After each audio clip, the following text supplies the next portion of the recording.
Hello મિત્રો, આજે આપણે બુદ્ધ ભગવાનની કહેલી એક વાત કહીશું કે જીવનનું મૂલ્ય શું છે. તો તમે કૃપા કરીને જરૂરથી સાંભળજો. મહાત્મા બુદ્ધ એક ગામમાં રોકાયા હતા. તેમને મળવા એક વ્યક્તિ આવ્યો અને બોલ્યો, મહાત્મા જીવનનું મૂલ્ય શું છે? મારી જિજ્ઞાસા શાંત કરો. બુદ્ધે તે વ્યક્તિને એક ઝળહળતો પથ્થર આપ્યો અને કહ્યું, પહેલાં આ પથ્થરની કિંમત જાણીને આવો, પરંતુ તેને વેચવાનો નથી.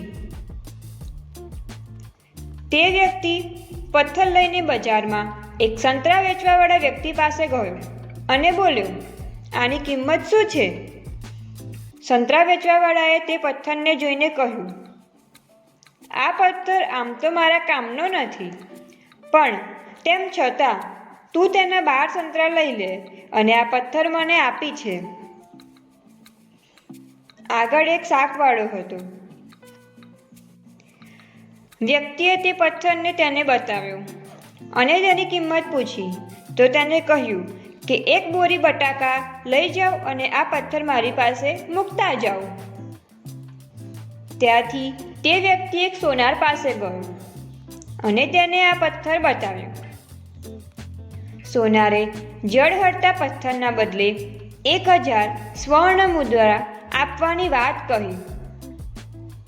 તે વ્યક્તિએ ઇનકાર કરી દીધો તો સોનાર બોલ્યો, 4000 સ્વર્ણ મુદ્રા આપી દો.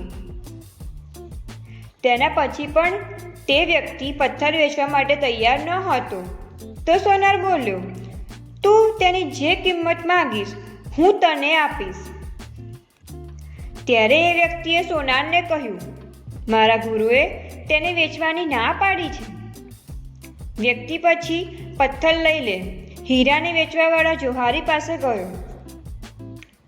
જોહારીએ જ્યારે તે અમૂલ્ય રત્ન જોયો તો બોલ્યો, આ તો અનમોલ રત્ન છે, તેની કોઈ કિંમત નથી. તે વ્યક્તિ હેરાન થઈ ગઈ સાધુ પાસે ગયો.